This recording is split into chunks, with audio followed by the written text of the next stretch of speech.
Hello student, once again welcome back in this video session.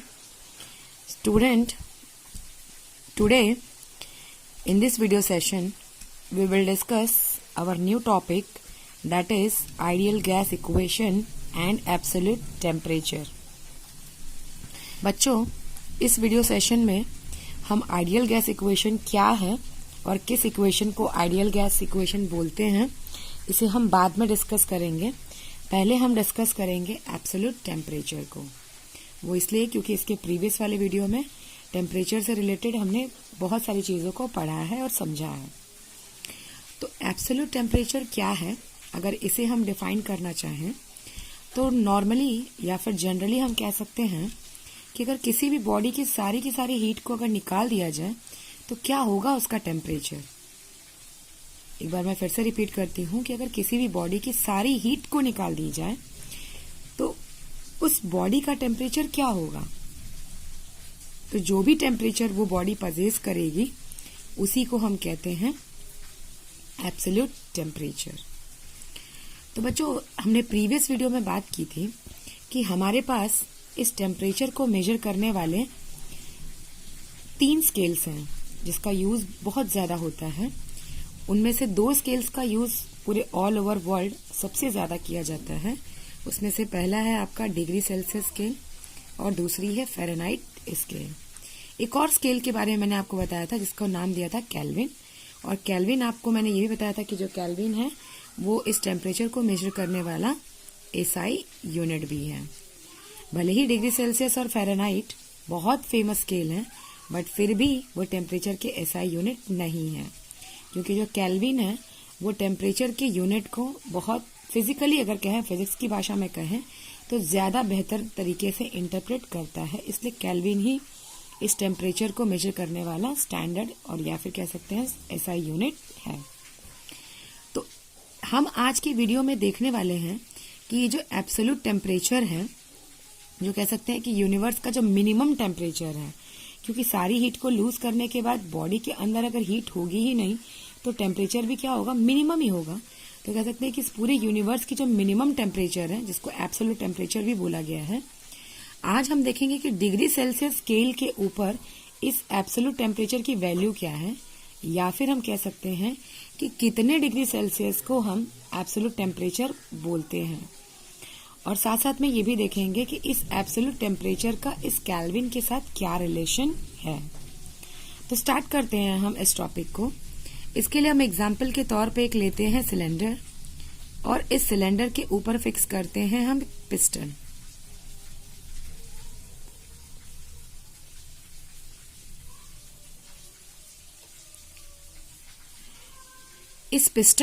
इस cylinder के अंदर भरी हुई है गैस, जिसका अमाउंट मैं कहती हूं लगभग n है। तो n क्या है, n is amount of gas. इस सिलेंडर के अंदर जो भी गैस है उसको मैंने n से रिप्रेजेंट किया है। नॉर्मली बच्चों आपने देखा भी है कि क्या होता है, और आपको मालूम भी है कि अगर इस पिस्टन के ऊपर मैं P प्रेशर को बढ़ाती हूं तो इस गैस जो कि n अमाउंट की है उसका कुछ ना कुछ वॉल्यूम होगा जो उसने इस सिलेंडर के अंदर ऑक्यूपाई किया है। तो कह सकते हैं कि अगर हम प्रेशर को यहाँ बढ़ाएंगे तो जो भी इस सिलेंडर के अंदर गैस का जो वॉल्यूम है वो क्या होगा, घटेगा। क्योंकि प्रेशर को अगर बढ़ाओगे तो पिस्टन कहाँ आएगा, धीरे धीरे नीचे की तरफ आएगा। नीचे की तरफ आएगा तो जो भी गैस का जो वॉल्यूम है वो क्या होने लगेगा, घटने लगेगा। और अगर हम प्रेशर को बढ़ाते हैं, मतलब पिस्टन को ऊपर की तरफ खींचते हैं, तो जो वॉल्यूम है वो क्या होगा, बढ़ने लगेगा। मतलब गैस जो है वो फैलने लगेगी। गैस फैलेगी तो वॉल्यूम बढ़ेगा, और अगर पिस्टन नीचे आएगा, गैस को दबाएगा, तो उसका जो वॉल्यूम है वो क्या होगा, कम होगा।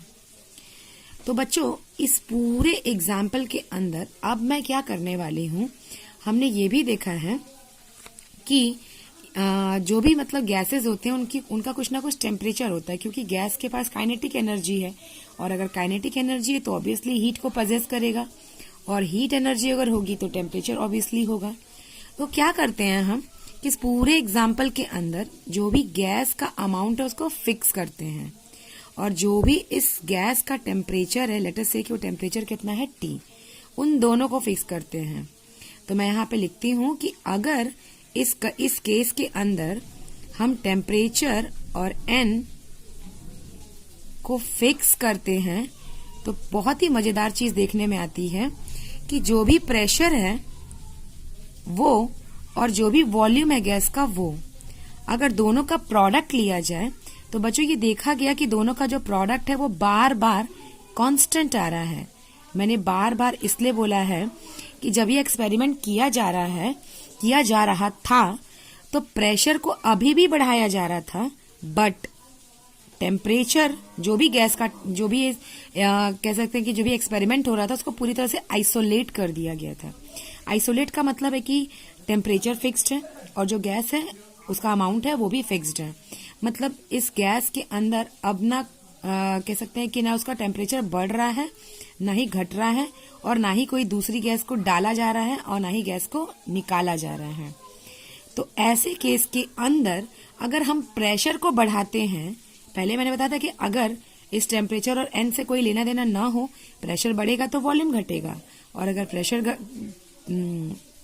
प्रेशर बढ़ेगा तो वॉल्यूम घटेगा, और अगर प्रेशर घटेगा तो वॉल्यूम क्या होगा आपका, बढ़ेगा। ये मैंने आपको पहले बताया था। बट अगर इसी एग्जाम्पल के अंदर हम T और N मतलब टेम्परेचर और अमाउंट ऑफ गैस दोनों को फिक्स कर देते हैं तो प्रेशर बढ़ता रहे, बट जो प्रेशर और वॉल्यूम का जो प्रोडक्ट है वो हर बार कांस्टेंट आता ही है। तो ऐसा एक्सपेरिमेंट किया गया, और एक्सपेरिमेंट करने वाले जो साइंटिस्ट थे उनका नाम था बॉयल्स। इसीलिए जो उन्होंने ये स्टेटमेंट दी इसको कहा जाता है बॉयल्स लॉ। ओके, तो ये समझ में आया बच्चों आपको जो मैंने ये बताया। क्या बताया बॉयल्स ने कि अगर टेम्परेचर और n को फिक्स रखा जाए तो प्रेशर और वॉल्यूम का जो प्रोडक्ट होता है, still pressure is increasing, pressure बढ़ते रहेगा, बट जो प्रेशर और वॉल्यूम का जो प्रोडक्ट होगा वो हर बार कैसा आएगा, कांस्टेंट आएगा। इसी को हम ग्राफ पे प्लॉट करते हैं तो आपको बेहतर तरीके से समझ में आएगा। तो जो आपकी y एक्सिस है इस पे हम रिप्रेजेंट करते हैं इस प्रेशर और वॉल्यूम के प्रोडक्ट को, और x एक्सिस पे हम रिप्रेजेंट करते हैं आपके प्रेशर को। लेट अस सी दैट कि अगर मेरा प्रेशर इतना था तो इसके लिए जो भी प्रेशर और वॉल्यूम का जो भी प्रोडक्ट आया है वो इतना था। दोनों का जो पॉइंट है वो ये है। अब इसके बाद फिर से प्रेशर को बढ़ाते हैं। लेट अस से प्रेशर बढ़ रहा है बच्चों, तो प्रेशर यहाँ होगा। अब प्रेशर बढ़ चुका है, बट इसके बावजूद भी इस कंडीशन के अंदर, इस कंडीशन के तहत प्रेशर बढ़ गया है, बट अभी भी क्या हो रहा है कि वो बढ़े हुए प्रेशर के साथ जो वॉल्यूम का और प्रेशर का प्रोडक्ट है वो अभी भी उतना ही है। इस एक्सपेरिमेंट को बार बार किया गया, और आप जानते हो बार बार किया गया, और जो भी पॉइंट्स मिले अगर उनको हम ज्वाइन करते हैं तो we will get a straight line which is parallel to X axis. आप जानते हो बच्चों कि जब कभी भी कोई लाइन एक्स एक्सिस को स्ट्रेट, या फिर कह सकते हैं जब कभी भी आपको ग्राफ में स्ट्रेट लाइन मिलती है तो वो यूनिफॉर्म कह सकते हैं या फिर कांस्टेंट जैसी चीज को बताती है। तो यहाँ पे ये जो लाइन है वो किसको रिप्रेजेंट कर रही है, प्रेशर और वॉल्यूम के प्रोडक्ट को। इसका मतलब क्या होगा कि अगर हम प्रेशर को बढ़ा रहे हैं, टेम्परेचर और अमाउंट ऑफ गैस को फिक्स रखते हैं, तो हमें बार बार ये जो प्रेशर और वॉल्यूम का प्रोडक्ट है वो कैसा मिलेगा, कांस्टेंट ही मिलेगा। आप देख रहे हो कि यहाँ पे जो लाइन है वो ऊपर की तरफ नहीं बल्कि कहाँ जा रही है, बिल्कुल सीधे एक्स एक्सिस को बिल्कुल पैरेलल है। तो हम यहाँ से क्या कह सकते हैं कि जो हमारा प्रेशर और वॉल्यूम का जो प्रोडक्ट है वो क्या है, कांस्टेंट है। अब इसी एक्सपेरिमेंट के अंदर क्या किया गया कि टेम्परेचर को थोड़ा बढ़ा दिया गया। लेट अस से दे कि जो टेम्परेचर पहले T था उसको T1 कर दिया गया। अब अगर टेम्परेचर बढ़ेगा तो जाहिर सी बात है कि जो वॉल्यूम है वो भी बढ़ जाएगा, और प्रेशर क्या हो जाएगा, घट जाएगा। मतलब दोनों के ऊपर कोई ना कोई इफेक्ट आएगा ही आएगा। तो इसके साथ अगर देखा जाए, इस T1 टेम्परेचर के साथ देखा जाए और फिर से प्रेशर को बढ़ाया जाए तो क्या होगा, यहाँ पे जो भी वैल्यू आएगी प्रोडक्ट P और V की जो भी वैल्यू आएगी थोड़ी बड़ी हुई मिलेगी। लेट अस से दैट कि इसी प्रेशर के ऊपर यहाँ पे मिली थी, तो कह सकते हैं कि वो जो पॉइंट होगा वो यहाँ होगा। फिर से प्रेशर को बढ़ाते हैं तो हमने देखा कि इस प्रेशर के साथ फिर से P और V की जो वैल्यू है वो इतनी है। तो कहने का मतलब ये है बच्चों कि अगर टेम्परेचर बढ़ता है या फिर आपका अमाउंट ऑफ गैस बढ़ता है, दोनों में से कोई भी बढ़े या घटे से कोई फर्क नहीं पड़ता है, बट अगर दोनों को फिक्स रखते हैं तो ये बार बार देखा गया कि जो प्रेशर और वॉल्यूम का जो प्रोडक्ट है वो हर बार क्या हो रहा था, कांस्टेंट ही आ रहा था। प्रेशर बढ़ रहा है बट दोनों का प्रोडक्ट कैसा आ रहा था, सेम आ रहा था। और ये तभी पॉसिबल है जब आपका टेम्परेचर और एन क्या होगा, फिक्स्ड होगा। और इसको प्रूफ करने वाले कौन थे, बॉयल्स। इसीलिए इनके इस स्टेटमेंट को कहा जाता है बॉयल्स लॉ। बच्चों अभी हमने देखा कि अगर हम टी को मैंने टेम्परेचर को, टी इज टेम्परेचर, अगर हम टेम्परेचर को और एन को फिक्स रखते हैं तो जो प्रेशर और वॉल्यूम का जो प्रोडक्ट है वो कैसा आएगा, कांस्टेंट आएगा। जहां पे हमारा प्रेशर बढ़ रहा था फिर भी प्रेशर और वॉल्यूम का जो प्रोडक्ट है वो क्या हो रहा था, कांस्टेंट ही आ रहा था। अब बच्चों हम इसी एग्जाम्पल के अंदर थोड़ा सा फेरबदल करते हैं। अभी हमने देखा था कि अगर टी और एन फिक्स्ड रहेंगे तो हमको क्या मिलने वाला है, पी और वी का जो प्रोडक्ट है वो कैसा मिलेगा, हमको कांस्टेंट मिलेगा। ये अभी हमने देखा। अब इसी एग्जाम्पल के अंदर बस थोड़ा सा हम फेरबदल करेंगे और वो क्या है कि अब हम क्या करते हैं, इस पिस्टन के ऊपर अप्लाई होने वाला जो प्रेशर है उसको फिक्स रखते हैं। तो अगर प्रेशर को फिक्स रख दिया जाए और जो आपका एन है, अमाउंट ऑफ गैस है, उसको भी फिक्स रख देते हैं। अब हम क्या करते हैं, इसी केस के अंदर जो आपका टेम्परेचर था उसको वेरी करते हैं। तो बच्चों अगर यहाँ पे टेम्परेचर को वेरी किया जाए, माने कि टेम्परेचर को अगर बढ़ाया जाए तो क्या होगा, टेम्परेचर के बढ़ने की वजह से जो भी गैस अंदर है उसका जो वॉल्यूम है, कह सकते हैं उनकी काइनेटिक एनर्जी बढ़ेगी। काइनेटिक एनर्जी बढ़ेगी तो वॉल्यूम भी क्या होगा, बढ़ेगा ऑब्वियसली। और ये जो पिस्टन है वो कहाँ जाएगा, ऊपर जाएगा। तो अब दूसरे केस में हम क्या बोलने वाले हैं कि अगर हमारे पास प्रेशर और एन दोनों को हम फिक्स्ड कर दें तो क्या होगा, टेम्परेचर, बढ़े हुए टेम्परेचर के साथ जो वॉल्यूम है वो क्या होगा, बढ़ेगा। इट मीन्स दैट कि एक रिलेशन आएगा हमारे पास में वॉल्यूम और टेम्परेचर के बीच में, और वो क्या होगा कि V is directly proportional to temperature. क्योंकि जितना टेम्परेचर बढ़ेगा उतना ज्यादा वॉल्यूम बढ़ेगा। आप समझ रहे होंगे कि मैं क्या बोल रही हूँ। हीट कर रहे हो आप, यहाँ पे हीट करने से जो गैस है वो गर्म होगी तो एक्सपांड होगी, एक्सपांड होगी तो जो गैस का वॉल्यूम है वो क्या होगा, बढ़ेगा। तो जितना ज्यादा टेम्परेचर आप बढ़ाओगे उतना ज्यादा वॉल्यूम बढ़ेगा, उतना ज्यादा गैस क्या होगी, एक्सपांड होगी। अगर इसी प्रोपोर्शनलिटी साइन को हम हटा के इक्वालिटी में चेंज करते हैं तो ये क्या हो जाएगा, V is equals to there will be some constant into temperature. अगर हम टेम्परेचर को इधर लेकर आए तो हमें क्या मिलेगा, V divided by T is equals to constant. अब बच्चों ये जो देने वाले थे इस स्टेटमेंट को, और कह सकते हैं कि इस पर्टिकुलर पूरे स्टेटमेंट के बारे में जिन्होंने एक्सपेरिमेंटली प्रूफ किया वो थे हमारे मिस्टर चार्ल्स। इसीलिए इस स्टेटमेंट को बोला जाता है चार्ल्स लॉ।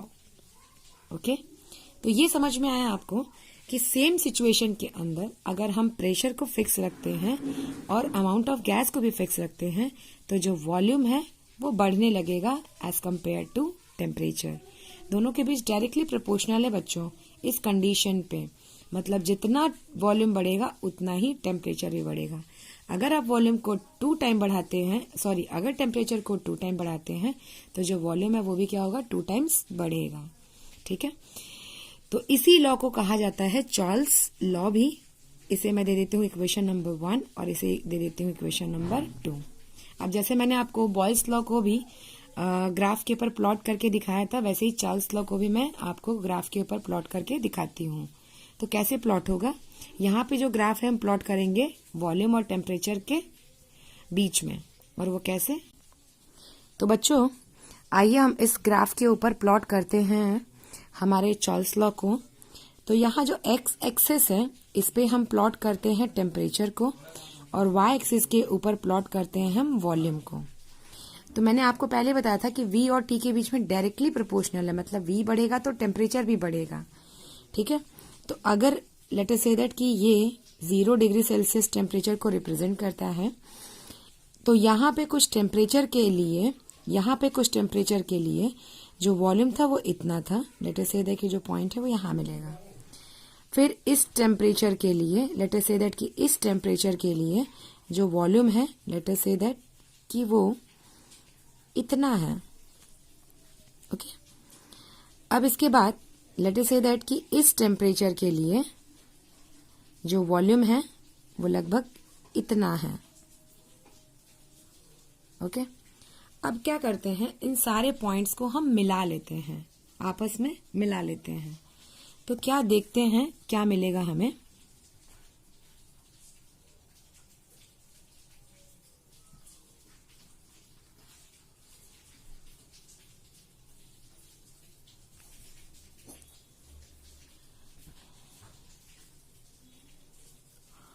तो क्या मिलेगा हमको, एक स्ट्रेट लाइन मिलेगी। अगर इसी लाइन को हम और पीछे की तरफ एक्सटेंड करते हैं तो देखिए बच्चों हमको क्या मिलेगा।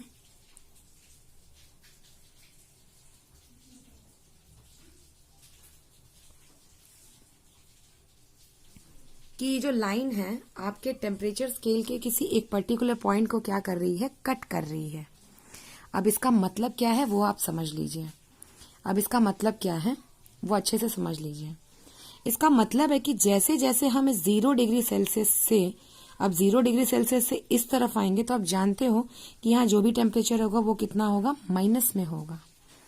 तो इसका क्या मतलब होता है कि जैसे जैसे टेम्परेचर कम होता जा रहा है वैसे वैसे जो वॉल्यूम है वो भी क्या होते जा रहा है, कम होते जा रहा है। ये तो हमने पहले देखा ही था, लेकिन आपने यहाँ देखा कि यहाँ क्या हो रहा है कि इस पर्टिकुलर टेम्परेचर के लिए जो आपका वॉल्यूम है वो 0 हो चुका है, क्योंकि जो पॉइंट है वो कहाँ मिला हमको, एक्स एक्सिस के ऊपर मिला है। तो वॉल्यूम 0 तो हो नहीं सकता है, क्योंकि इसके अंदर कह सकते हैं कि कंटेनर के अंदर, उस सिलेंडर के अंदर हमने कुछ गैस ली थी। अगर उसके सारे मतलब उसकी सारी हीट को निकाल दिया जाए, टेम्परेचर कम करने का मतलब क्या है कि हीट निकाल रहे हैं, हीट को निकाल दिया जाए तो जो वॉल्यूम है वो बिल्कुल कम हो जाने वाला है। मेरा कहने का मतलब है कि कम का मतलब 0 नहीं होने वाला है। क्यों? क्योंकि वॉल्यूम 0 नहीं हो सकता, क्योंकि जो गैस है वो भी एक मैटर है, और अगर उसका वॉल्यूम ही 0 हो गया इसका मतलब है कि कह सकते हैं कि जो उसकी डेंसिटी है, जो उसका मास है वो कितना हो गया, 0 हो गया है। और अगर उसका मास ही 0 हो गया तो it can not be a matter. तो कह सकते हैं कि अब हम इस एक्सपेरिमेंट को इसके आगे नहीं कर सकते हैं। क्यों? क्योंकि वॉल्यूम जो है वो 0 से अब उससे कम नहीं हो सकता ना, क्योंकि गैस क्या है, एक मैटर है। तो इस पर्टिकुलर पॉइंट की क्या खासियत है वो मैं आपको बताने वाली हूँ, ध्यान से सुनिए। टेम्परेचर कम करते करते जो वॉल्यूम है यहाँ पे इट अपीयर्स टू बी 0, मतलब कह सकते हैं कि ये 0 के करीब है। मतलब बोल सकते हैं कि यहाँ पे जो वॉल्यूम है इट मस्ट बी 0.0001। तो ये किसकी तरफ अप्रोच कर रहा है, 0 की तरफ अप्रोच कर रहा है ना। तो कह सकते हैं कि ये पर्टिकुलर टेम्परेचर पे जैसे ही हम आते हैं तो हमें क्या मिलता है कि जो वॉल्यूम है जो गैस का वो क्या हो चुका है, 0 हो चुका है। 0 से मतलब मेरा क्या है वो आप समझ रहे हो अच्छे तरीके से। तो ये जो टेम्परेचर है वो देखा गया it is 273.15 degree Celsius and it is -273.15 degree Celsius. तो बच्चों यही वो आपका एब्सोल्यूट टेम्परेचर है जिसकी बात मैंने की थी कि जहां पे ये एक्सपेरिमेंट इसके आगे नहीं किया जा सकता था, क्योंकि वॉल्यूम अब 0 हो चुका है। अब इसके आगे हम नहीं कर सकते क्योंकि वॉल्यूम 0 के आगे अब कहाँ जाएगा, volume can not be negative. तो कह सकते हैं कि ये वो टेम्परेचर है जहां पे कह सकते हैं कि जो भी गैस अंदर होगी उसके टेम्परेचर को निकालने के बाद इसका जो मोशन है वो स्लो हो रहा होगा, और निकालेंगे और स्लो होगा। इस टेम्परेचर पे इसका मोशन इतना स्लो हो गया है कि जो वॉल्यूम है इट टेंड्स टू 0। ठीक है, तो वही मैंने आपको बताया भी था कि एब्सोल्यूट टेम्परेचर यूनिवर्स का मिनिमम टेम्परेचर होता है। एक ऐसा टेम्परेचर होता है जहां पे बॉडी अपनी सारी हीट को लूज कर देती है, उसी टेम्परेचर को हम क्या कहते हैं, एब्सोल्यूट टेम्परेचर। एक साइंटिस्ट ने इसी टेम्परेचर को रेफर किया 0 केल्विन से। मतलब कि ये जो डिग्री सेल्सियस है 273.15 degree Celsius is equals to 0 kelvin. मतलब केल्विन स्केल पे इस वैल्यू को 0 कंसिडर किया गया। तो बच्चों आपको समझ में आया यहाँ पे कि आपका बॉयल्स लॉ क्या था और आपका चार्ल्स लॉ क्या था। ओके, नाउ स्टूडेंट, अभी मैंने आपको थोड़ी देर पहले बताया था कि चार्ल्स ने क्या कहा था कि अगर हम प्रेशर और number of amount of gas को फिक्स रखते हैं तो जो वॉल्यूम है और टेम्परेचर है उन दोनों का जो रेशियो है वो कैसा मिलेगा, हमें कांस्टेंट मिलेगा। और वो आया कहाँ से था, उन्होंने क्या बताया था कि V is directly proportional to T, ये बताया था उन्होंने, चार्ल्स ने। ये था चार्ल्स का स्टेटमेंट। उस हिसाब से हमने देखा कि जैसे जैसे टेम्परेचर बढ़ेगा वैसे वैसे जो गैस का जो वॉल्यूम है वो भी क्या होगा, बढ़ते जाएगा। ये बिल्कुल ऑब्वियस सी बात है।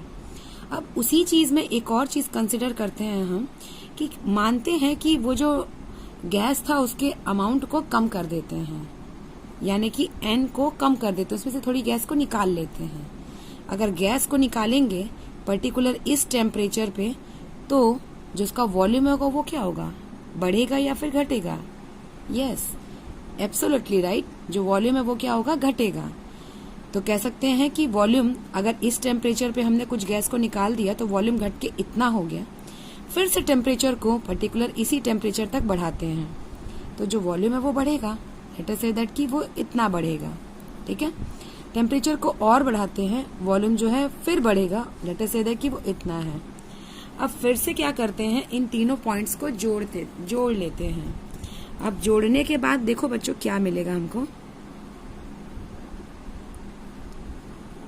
इन तीनों पॉइंट्स को जोड़ लिया, हमें फिर से एक लाइन मिली है। अब इन तीनों पॉइंट्स को वापस से फिर से जो लाइन है उसको वापस से फिर से हम पीछे की तरफ एक्सटेंड करते हैं। अब देखो वो क्या हो रहा है, वो फिर से एक्स एक्सेस के मतलब टेम्परेचर वाले एक्सेस पे किसी पर्टिकुलर टेम्परेचर पे जाके वो भी क्या हो रही है, मर्ज कर रही है। और मैंने इसके पहले वाले वीडियो में मैंने आपको बताया है कि ये पर्टिकुलर टेम्परेचर कितना था, -273.15 डिग्री सेल्सियस। मैंने ये भी कहा था कि इसी को केल्विन ने क्या कंसिडर किया अपनी स्केल पे, 0 के बराबर है ये। ओके, तो इस तरीके से मैंने अभी वॉल्यूम को कम किया है। आप चाहो तो यहाँ पे वॉल्यूम को बढ़ा भी सकते हो। पर्टिकुलर अगर इसी टेम्परेचर पे अगर मैं N को बढ़ाती हूँ तो ऑब्वियस सी बात है कि इस टेम्परेचर पे जो N है वो क्या होगा, अगर बढ़ेगा तो वॉल्यूम भी क्या होगा, बढ़ेगा। तो वॉल्यूम बढ़ गया, फिर से टेम्परेचर को बढ़ाएंगे तो आप देखोगे कि फिर से जो है आपका जो वॉल्यूम है वो धीरे धीरे बढ़ते जा रहा है। और फिर से उस लाइन को ज्वाइन करने के बाद में अगर हम उस लाइन को पीछे की तरफ एक्सटेंड करते हैं तो वो लाइन जो है पर्टिकुलर इसी पॉइंट पे मर्ज करती हुई दिखाई देगी। तो बच्चों बस मैं ये बताना चाहती हूँ कि इस एक्सपेरिमेंट को कई बार किया गया और ये देखा गया। वैसे मैंने इसके पहले वाले वीडियो में आपको बताया है कि एक्सपेरिमेंट क्या कह रहा है कि जो टेम्परेचर है वो धीरे धीरे कम होते जा रहा है। और कितना कम हो रहा है, लगभग इतना कम हो रहा है। टेम्परेचर का कम होना मतलब हम बॉडी से हीट को निकाल रहे हैं, गैस से हीट को निकाल रहे हैं। और वो गैस निकलते निकलते जो वॉल्यूम है वो लगभग कितना हो जा रहा है, it is approaching to let us say that 0। Okay, अब इसके आगे एक्सपेरिमेंट करना संभव नहीं है क्योंकि वॉल्यूम जो है वो इस एक 0 के नीचे नहीं जा सकता। ओके, तो इसी टेम्परेचर को क्या कहा गया, एब्सोल्यूट टेम्परेचर, और यूनिवर्स का वो मिनिमम टेम्परेचर जहाँ पे किसी भी मैटर के अंदर या फिर किसी भी बॉडी के अंदर की सारी हीट निकाल ली जाए तो वो टेम्परेचर क्या होगा। तो इसी टेम्परेचर को कहा जाता है एब्सोल्यूट टेम्परेचर। और इसी एब्सोल्यूट टेम्परेचर को नाम दिया गया 0 केल्विन। ओके, यहाँ तक आई थिंक मुझे लगता है कि आप लोगों को समझ में आ गया होगा। नाउ स्टूडेंट, सबसे पहले हमने देखा कि अगर हम टेम्परेचर और अमाउंट ऑफ गैस को फिक्स रखते हैं तो जो प्रेशर और वॉल्यूम का जो प्रोडक्ट है वो कैसा मिलता है, कांस्टेंट। और उसी को क्या कहा जाता है, बॉयल्स लॉ। अगर उसी कंडीशन के अंदर हम टेम्परेचर को वेरी होने दें, इसी में प्रेशर को अगर हम फिक्स करें और N तो पहले से ही फिक्स था, तो तो इन दोनों को अगर फिक्स रखें तो यही जो स्टेटमेंट है वो ये बन जाता है कि volume is directly proportional to temperature. अगर उसी को हम मॉडिफाई करते हैं तो वो बनता है V up divided by T is equals to constant. और ये मैंने बताया कि ये क्या है, कौन सा लॉ है, चार्ल्स लॉ है। अब यहाँ पे अगर हम बॉयल्स लॉ को इक्वेशन फर्स्ट और चार्ल्स लॉ को इक्वेशन सेकंड देते हैं और दोनों इक्वेशन को अगर हम कंबाइन करते हैं तो हमें क्या मिलेगा, combining equation 1 and 2 we get, हमें क्या मिलेगा दोनों को कंबाइन करने के बाद, PV divided by T is equals to constant. ठीक है, अब इसे हम देते हैं इक्वेशन नंबर 3। ठीक है, अब बच्चों मैं आपको बता दूं कि ये सब कर क्यों रहे हैं। We want to derive a ideal gas equation. वो कैसे डिराइव करेंगे हम और क्या होगा हमारा आइडियल गैस इक्वेशन, बस वो इसी इक्वेशन से पता चलेगा। बट उसके पहले मैं आपको एक छोटा सा और कुछ छोटी सी एक बात बताना चाहती हूँ। वो क्या कि दोनों को जब हमने कंबाइन कर दिया तो हमको क्या मिला, PV divided by T is equals to constant. अब इसके लिए भी तो कोई कंडीशन होनी चाहिए ना कि ये कब होगा कि प्रेशर और वॉल्यूम का product divided by temperature will be equals to constant. ये कब होगा, इसके लिए कंडीशन क्या था, जहां पर N माने कि amount of gas is fixed. इसके लिए क्या होना चाहिए, अमाउंट ऑफ गैस फिक्स्ड होनी चाहिए। ठीक है, अगर इसी इक्वेशन में, मतलब अभी थोड़ा सा हम होल्ड करते हैं आइडियल गैस इक्वेशन के लिए, अगर इसी इक्वेशन के अंदर मैं अगर वॉल्यूम को फिक्स कर दूं तो मुझे क्या मिलेगा, P डिवाइडेड बाय जो वॉल्यूम है वो फिक्स हो चुका है, वॉल्यूम भी क्या हो चुका है, फिक्स। तो यही क्या बन जाएगा हमारा, P divided by T is equals to constant and this will be implies P is directly proportional to T। बच्चों आपको नहीं लगता कि यह हमको पहले एक बार मिला था V is directly proportional to T और अब क्या मिला हमको, P is directly proportional to T। तो यहाँ भी हमने एक ग्राफ बनाया था और एक कंक्लूजन पे पहुंचे थे और उस कंक्लूजन को हमने नाम दिया था एब्सोल्यूट टेम्परेचर का।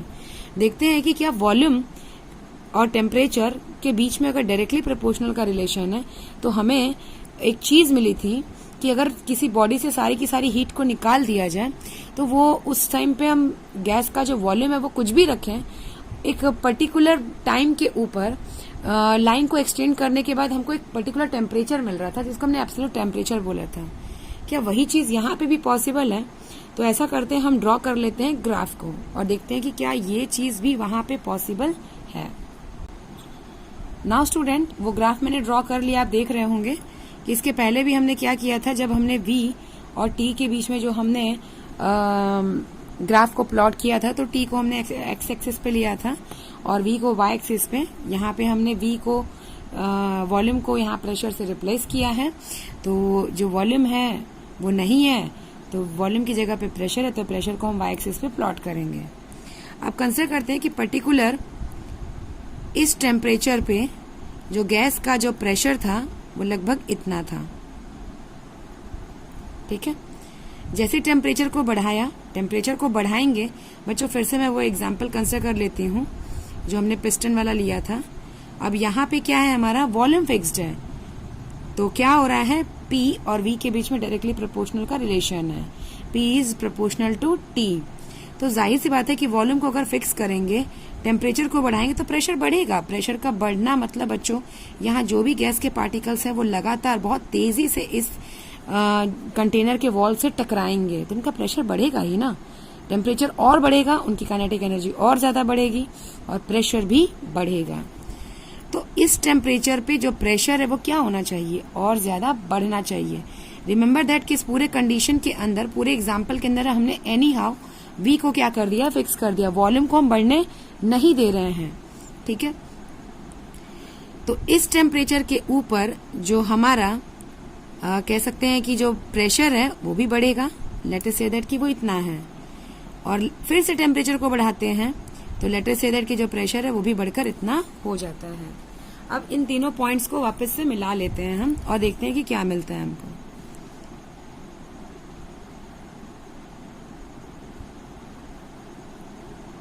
इन तीनों पॉइंट्स को मिला लिया, फिर से इस लाइन को हम एक्सटेंड करते हैं और देखते हैं क्या होता है। फिर से हमको एक टेम्परेचर मिला है इस एक्स एक्सिस के ऊपर, और आपको पता है वो टेम्परेचर भी फिर से कितना है, it is again -273.15 degree Celsius. अब आप, आई थिंक मेरी जो बात है वो समझ में आपको आ गई होगी कि मैं क्या बोलना चाह रही थी। तो ये एक्सपेरिमेंट और जो इसके पहले मैंने आपको चार्ल्स लॉ में एक्सपेरिमेंट बताया था, दोनों के करने के बाद एक कंक्लूजन निकाला गया था, और वो कंक्लूजन क्या था कि ये जो टेम्परेचर है -273.15 डिग्री सेल्सियस वाला जो टेम्परेचर है, ये वो टेम्परेचर है, और कह सकते हैं कि वो मिनिमम टेम्परेचर है जिसके बाद, तो बच्चों ये जो रिलेशन था हमको कब मिला था, जब n तो फिक्स था ही पहले से ही, और ये रिलेशन मिलने के लिए हमने क्या कर दिया था, v को भी फिक्स्ड कर दिया था। तो v and n are fixed. अगर v और n दोनों फिक्स्ड हो जाएं तो p जो है माने प्रेशर जो है वो प्रोपोर्शनल हो जाएगा किसको, टेम्परेचर को। और आपने देखा कि यहाँ पे क्या हुआ कि जैसे जैसे हम प्रेशर को, जैसे जैसे टेम्परेचर को बढ़ाते गए, वैसे वैसे जो प्रेशर था वो क्या होते गया, बढ़ते गया। अब हम क्या करते हैं, जैसे वहां हमने किया था, यहाँ पे हम क्या करते हैं, वॉल्यूम को थोड़ा सा घटा देते हैं, मतलब वॉल्यूम कम कर देते हैं। तो अगर वॉल्यूम कम हो जाएगा तो आप ही बताना मुझे कि जो प्रेशर होगा गैस का वो भी क्या होगा, कम होगा। तो अगर प्रेशर कम होगा तो लेट अस से दैट कि वो प्रेशर इस पर्टिकुलर टेम्परेचर पर V के कम हो जाने की वजह से वो इतना था। फिर से कह सकते हैं कि जो टेम्परेचर बढ़ा है तो ये जो प्रेशर था थोड़ा और बढ़ेगा, लेट अस से दैट कि यहाँ और इस टेम्परेचर के साथ यहाँ, ठीक है। अब इनको भी आइए हम जोड़ लेते हैं।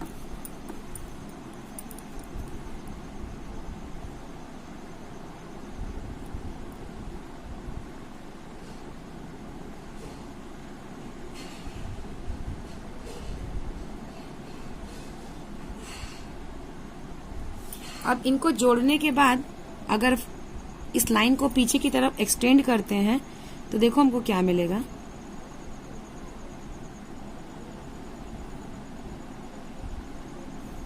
अब आप देखोगे कि फिर से ये जो लाइन है वो कहाँ जाके मर्ज कर रही है, उसी टेम्परेचर पे मर्ज कर रही है जिस टेम्परेचर को मैंने क्या कहा था, -273.15 डिग्री सेल्सियस। तो बच्चों ये तमाम तरह के एक्सपेरिमेंट ने एक नई स्केल को जन्म दिया, और जिस स्केल का नाम था केल्विन स्केल, और इस टेम्परेचर को कहा गया कि इस केल्विन स्केल पर कितना है, 0 केल्विन के बराबर है, और इसी टेम्परेचर को नाम दिया गया एब्सोल्यूट टेम्परेचर, क्योंकि अब इससे कम का टेम्परेचर पॉसिबल नहीं था। अब देखो यहाँ हो क्या रहा था, यहाँ हो क्या रहा था कि जैसे जैसे हम टेम्परेचर को कम करते जा रहे थे, टेम्परेचर को कम करेंगे, जो काइनेटिक एनर्जी होगी पार्टिकल्स की वो कम होगी, वो धीरे धीरे धीरे धीरे धीरे धीरे बिल्कुल शांत होने लगेंगे, स्लो होने लगेंगे। और स्लो होने लगेंगे तो एक टाइम ऐसा आएगा जब उनकी एनर्जी बिल्कुल ही खत्म हो जाएगी, ठीक है। खत्म हो जाने का मतलब है कि जो प्रेशर है उनके बीच का वो it will be again tends to 0, it is not exactly equals to 0। जैसे मैंने वॉल्यूम की बात की थी, यहाँ भी जो प्रेशर होगा वो 0.0001 which is approaching to 0, okay. तो इसी टेम्परेचर को क्या कहा गया, एब्सोल्यूट टेम्परेचर। और यहाँ से एक नए स्केल का चलन हुआ जिसको नाम दिया गया केल्विन स्केल, ठीक है। अब बच्चों इसके बाद अभी हमने एब्सोल्यूट टेम्परेचर क्या है और कैसे उसका कंसेप्ट क्या था, उसका कंसेप्ट ये हमने समझ लिया है। अब हम बात करते हैं हमारे आइडियल गैस इक्वेशन को, और उस इक्वेशन को हम डिराइव करेंगे हमारे इस रिलेशन से। मैंने आपको पहले ही बताया था कि यही वो इक्वेशन है जहां से हमें हमारा आइडियल गैस का इक्वेशन क्या है ये पता चलेगा, ओके। नाउ स्टूडेंट, मैंने अभी आपको बताया था कि हम डिराइव करने वाले हैं आइडियल गैस इक्वेशन को, और उसके लिए मैंने आपको बताया था कि हमें क्या करना था, बॉयल्स और चार्ल्स लॉ को कंबाइन करेंगे। तो कंबाइन करने के बाद हमको ये रिलेशन मिला था, और इसी रिलेशन से और इसी इक्वेशन से हम डिराइव करेंगे हमारे आइडियल गैस इक्वेशन को। तो ये है वो इक्वेशन जहां पे कंडीशन थी कि अगर n फिक्स्ड है तो PV divided by T is equals to constant, जिसको हमने इक्वेशन नंबर क्या दिया था, 3 दिया था। अब अगर इसी रिलेशन के अंदर स्टूडेंट अगर n की value n is equals to अगर मैं 1 मोल कर दूं तो ये जो इक्वेशन है वो कैसा बन जाएगा वो देखते हैं। It will become PV divided by T is equals to 1 into R। अब आप पूछोगे कि ये R क्या है, तो R है आपका यूनिवर्सल गैस कांस्टेंट। R क्या है आपका यूनिवर्सल गैस कांस्टेंट है। और ये 1 क्या है, अभी मैंने बताया कि आपने n की वैल्यू को क्या कर दिया है, फिक्स कर दिया है। तो जो कांस्टेंट है इट बिकम्स लाइक दिस, और 1 जो है वो आपके गैस का अमाउंट है, इट इज 1 मोल। ठीक है।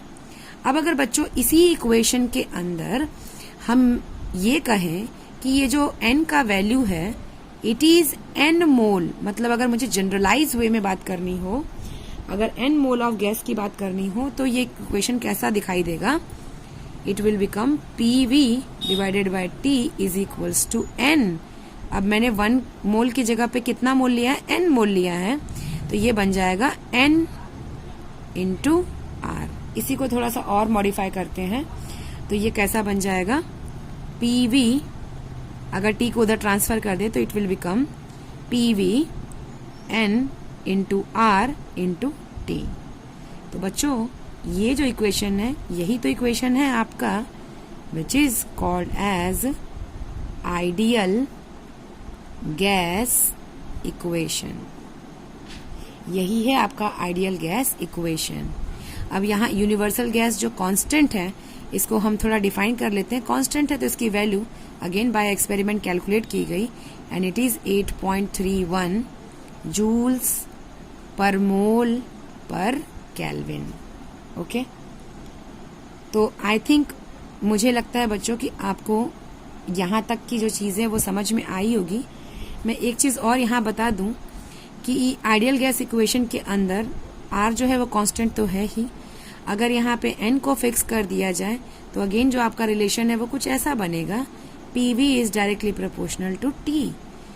तो अगर टेम्परेचर बढ़ेगा तो या तो प्रेशर बढ़ेगा, और कह सकते हैं कि अगर टेम्परेचर बढ़ता घटता कुछ भी है तो उसका जो इफेक्ट है वो प्रेशर और वॉल्यूम दोनों पे पड़ता है, जहां से हमने एब्सोल्यूट टेम्परेचर के कंसेप्ट को समझा था।